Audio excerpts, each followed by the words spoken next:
Hezký den, já vás vítám u nového videa.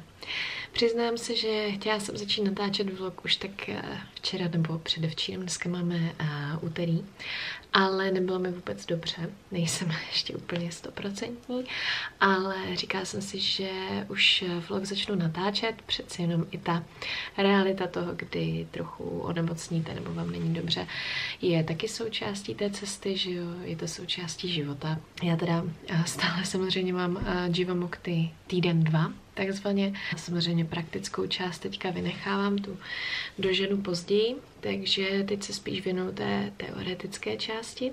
Nevím, co mě tak skolilo. Musím říct, že jsem jako pořád úplně vyřízená, ale s malým dítětem musíte fungovat, takže snažím se tak nějak v mezičase odpočívat a nějak zvládat tu situaci.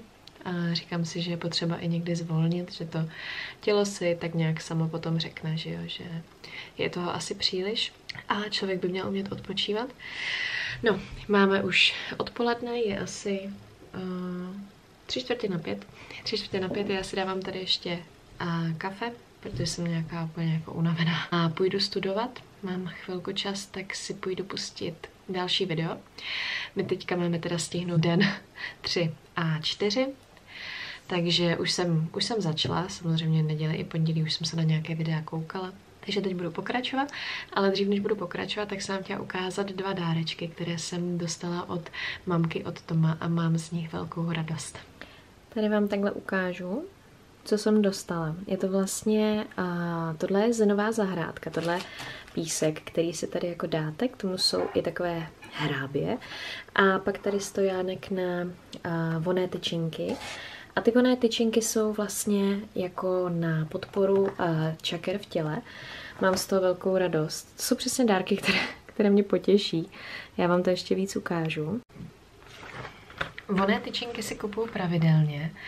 Mnohdy ale vždycky podle jako té vůně, kterou mám třeba nejradši nebo zrovna chci vyzkoušet. Ale takové balení podle čaker mám vlastně poprvé. Vždycky, když jsem si třeba kupovala, tak jsem si kupovala jenom jednotlivou, když jsem viděla v obchodě, že byly. Takhle jsem to ještě úplně jako pokupě já osobně nikdy neměla. Takže to mě velmi potěšilo. Už jsme si některé z nich zapalovali.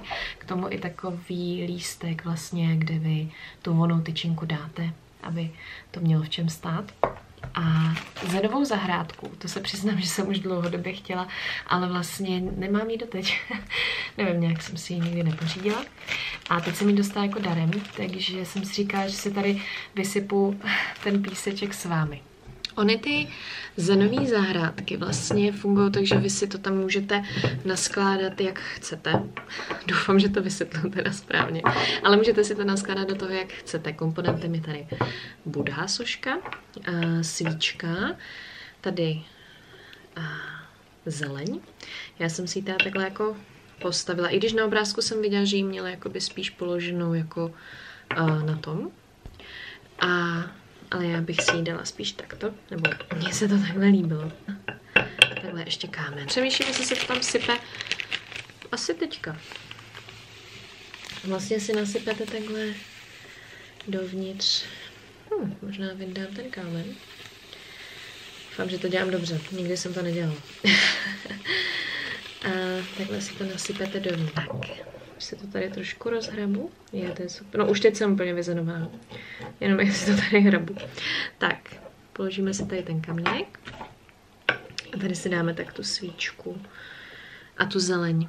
Vypadá to hezky? Takže takhle je moje zenová zahrádka. Říkala jsem si, že si s vámi ještě povím o tom, co vlastně ta zenová zahrada je, pokud by vás to více zajímalo. Ono obecně zenová zahrada je zahrada, která je určená k meditaci a k rozjímání, pokud je to opravdu taková ta klasická velká, kde můžete jakoby vejít. Ale tady ty malinké, obecně oblíbeným místem k umístění mini zen zahrad jsou pro mnoho lidí pracovní stoly. Tam jim slouží o přestávkách v průběhu dne k vytváření obrazců v písku hráběmi a přerovnávání kamenů, což jim pomáhá zvýšit uvědomění si přítomného okamžiku a to sklidňuje mysl a pomáhá odpočívat. Je to jakoby skvělá aktivita k odreagování v časech stresu, pochyb nebo v časech úspěchu. Je to skvělý způsob, jak si pročistit hlavu a zamyslet se nad myšlenkami. Takže je to takový jakoby hezký doplněk, který by zároveň vás měl trošku vyzenovat, protože teďka aspoň víte, takže myslím si, že se to bude v naší domácnosti výjímat a mám z toho velkou radost, takže pojďme si to někde dát do bytu, dřív než začneme se studiem.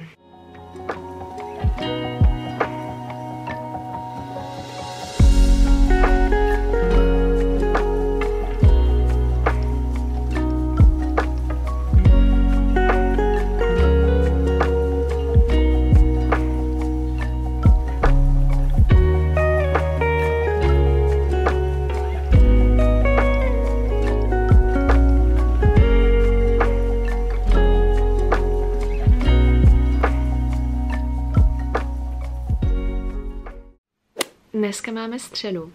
Já zrovna balím věci, protože za chvilku vyrážíme do Ostravy za mojí mamkou, zároveň musím v Ostravě něco pracovně vyřídit a zároveň o víkendu je jogový festival, na který bych ráda šla. Já uvidím, jak na tom budu zdravotně, podle toho se to bude všechno odvíjet, ale kdyby to vyšlo, tak bych byla moc ráda, aspoň kdybych mohla na jeden den tam zajít. Teďka teda balíme a čeká nás 4hodinová cesta autem.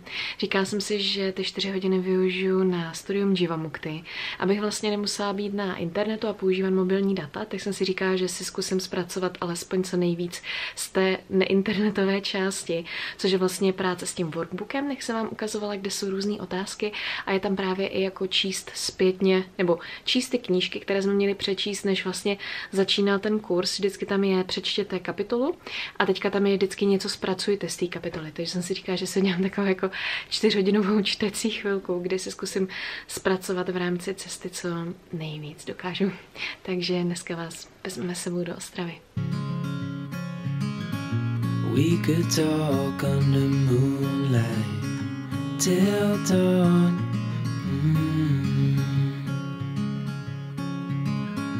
We could stay to watch the sunrise, cancel all our plans. We don't need a reason why we just can't.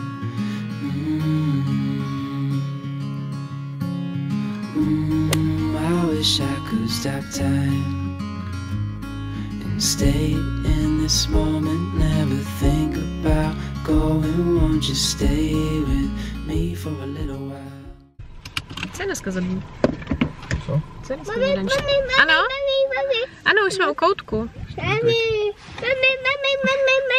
Ano?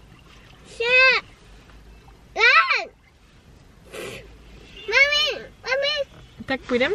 No. A hezký čtvrtek. Já vás konečně zdravím. My jsme už v Ostravě. Včera jsme dorazili až jako později večer, protože počasí bylo takové jako proměnlivé na těch cestách a dokonce nás to vedlo úplně opravdu takovýma cestama. Já jsem vám to chvilku natočila v navigaci, jak to opravdu vypadalo, že ty cesty byly takhle. My už jsme jenom odpočívali u televize, nic jsme fakt nedělali, šli jsme potom spát. A dneska jsme už byli na kávě v Petpánku a vlastně já jsem vám to chtěla jakoby natočit, že tam jsme. A byla jsem strašně nervózní, nebo já prostě jako nejsem zvyklá natáčet na veřejnosti. A takhle jsem si jakoby tu kameru vytáhla pod stolem a chtěla jsem vám to jakoby natočit. A tak jako nenápadně a Max to viděl a vzal mi tu kameru a úplně začal natáčet ty věci jakože úplně sebevědomě a říká jsem si, že to je vtipný, jak ty děti nám vlastně úplně ukazují tu realitu, jakože tu bezprostřednost dělání těch věcí, no tak jsem se musela smát, že to bylo strašně hezký, že já jsem se tam bahla a Maxík si vzal tu kameru a vlastně mi to jakože natočil všechno, co jsem chtěla. No pak jsme byli na obědě v IKEA, protože to je kousek od dětského koutku, kam teďka míříme, takže jdeme teďka mít takovou 2hodinovou, 3hodinovou zábavu v koutku s Maxíčkem, takže vás vezmeme s náma.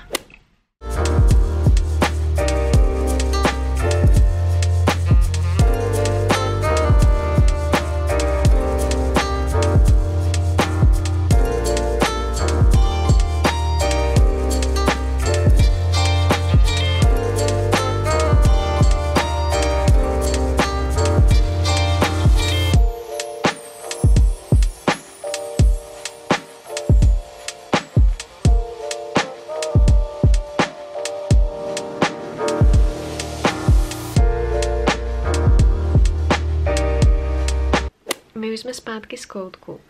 Bylo to skvělý. A Tom by vám asi mohl vyprávět, jak se dokážete jako dospělý člověk zranit v koutku pro děti. Má vlastně odřený loket, odřenou holeň. A to jsem vlastně jenom sklouzl po skluzavce, ale myslím si, že někdy takové ty paradoxy toho života, že jsme někdy víc neopatrní, než ty děti se nám bohužel stávají. Ale naštěstí to dopadlo dobře, má všechny nohy. Dělám si z toho legraci. Bylo to jako docela vtipný pozorovat, jako to strašně vlastně samotného naštvalo, že se dokáže poranit v dětském koutku na malinký skluzavce. No nic, jsme zpátky doma. A za chvilku mě čeká call s jednou slečnou z Jivamukti onlineu, protože Olga, naše mentorka, po nás chtěla, abychom si buď s jednou nebo se dvěma, nebo jak nám to vyjde, abychom si zkusili navést do prvních 10 pozic, což je Magic 10 a v rámci Spiritual Warrior lekce, abychom si jenom zkusili vlastně ty já to umím teďka jenom anglicky, slovní instrukce. Takže nakonec vlastně měli jsme být všechny 4, ale nakonec 2 napsali, že to nestíhají, takže jsme aspoň s jednou se domluvili, takže v 7 za chvilku začínáme. Takže jsem si říkala, že si tady půjdu trochu upravit pokoj, aby jsem se tady vlezla a aby šlo všechno vlastně vidět, jakože to cvičení, když se budeme navádět, takže jdu to teď nachystat. Hi Maria. Hi, can you hear me? Yeah, I hear you, but I can see you. No, okay. I can see you. Now it was turned off. So it's working on a computer? It seems like it does. Okay, cool. So can we start? Are you ready? Yeah, I am. Just Okay.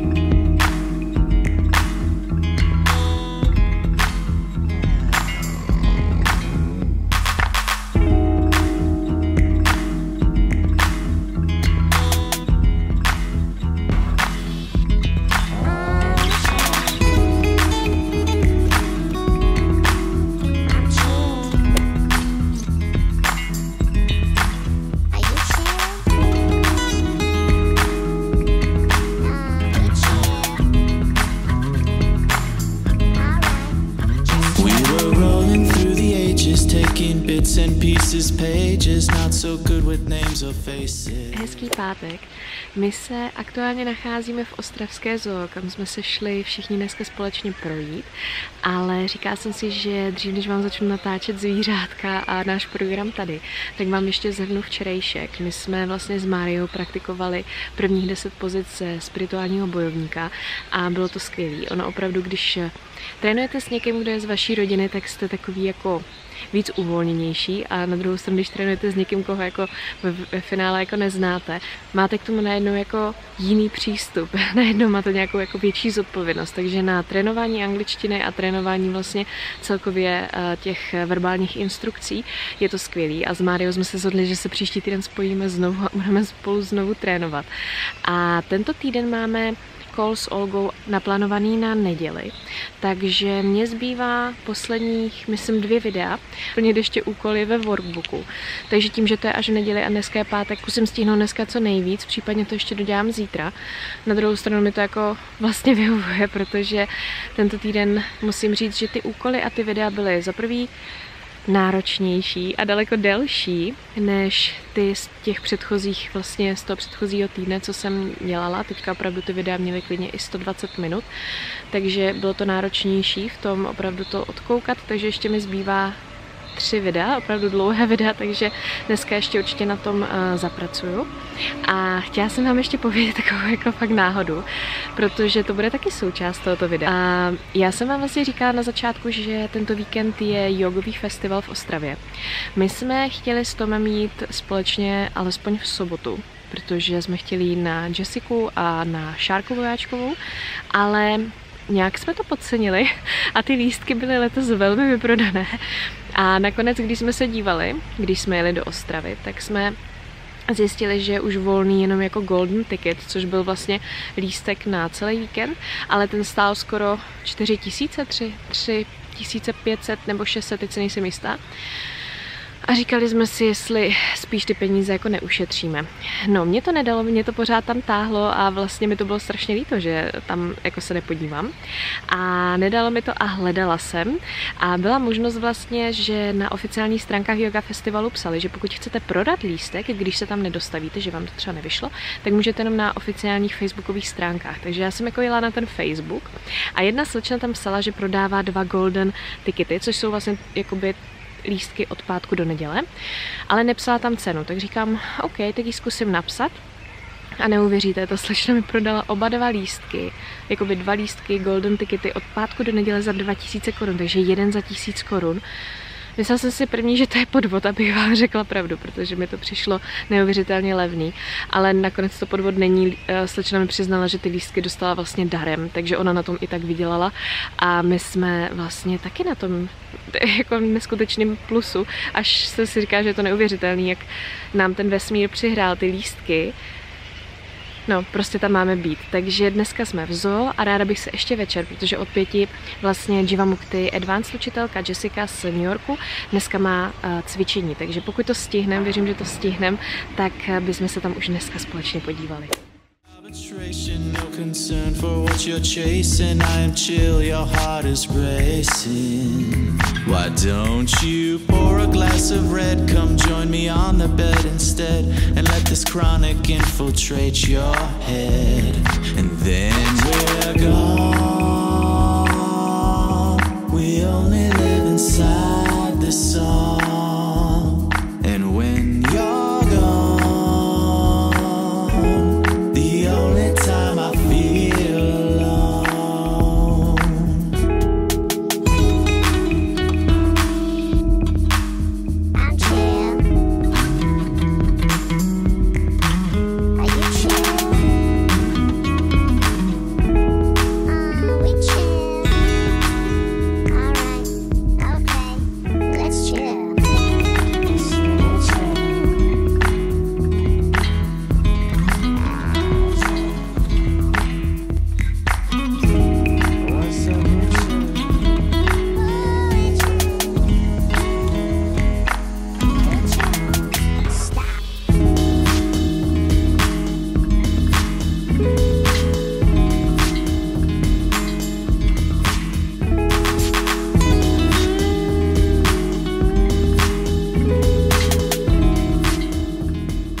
Hezkou neděli.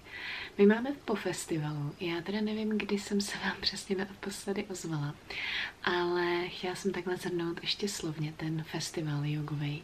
Já jsem velmi šťastná, že jsem vlastně nějakým způsobem našla a ty lístky tak nějak ke mně přišly, i když byly vlastně, já tuším, že jsem mám ten příběh o tom, jak jsem získala lístky na festival, ale říkám si, že nic se neděje jen tak, že opravdu jsme měli být součástí, měli jsme si zajít na různé lekce.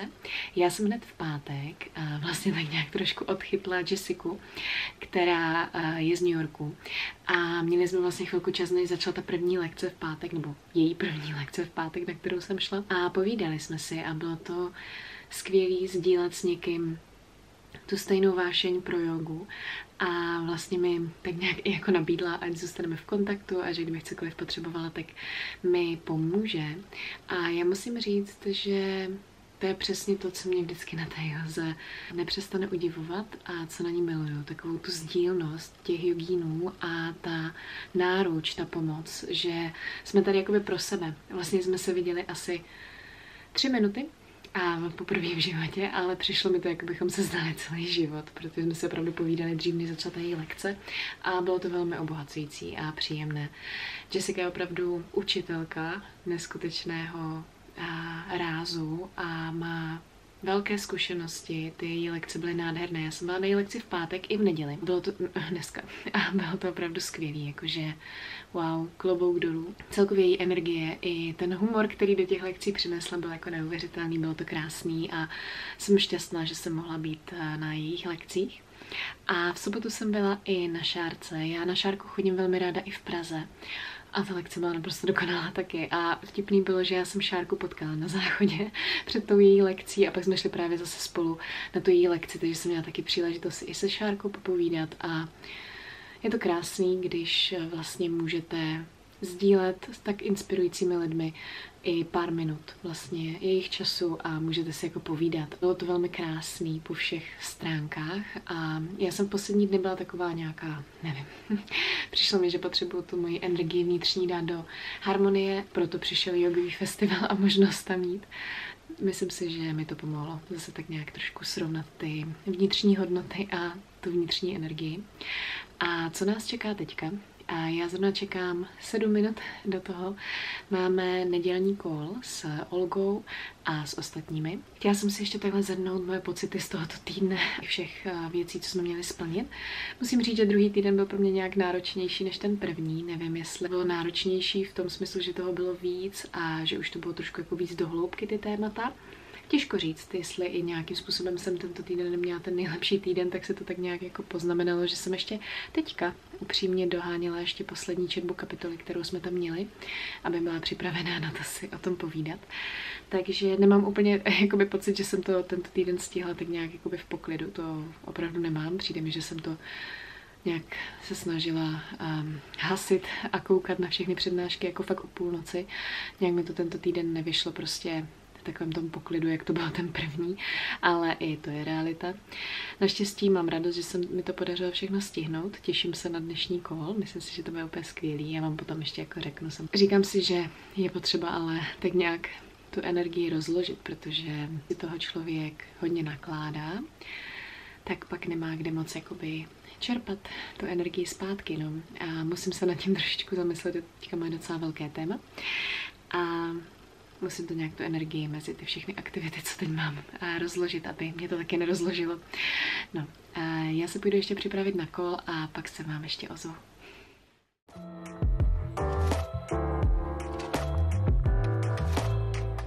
Hello. Hi.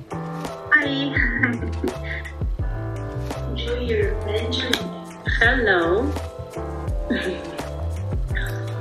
Hello. Hello, everyone. Hi.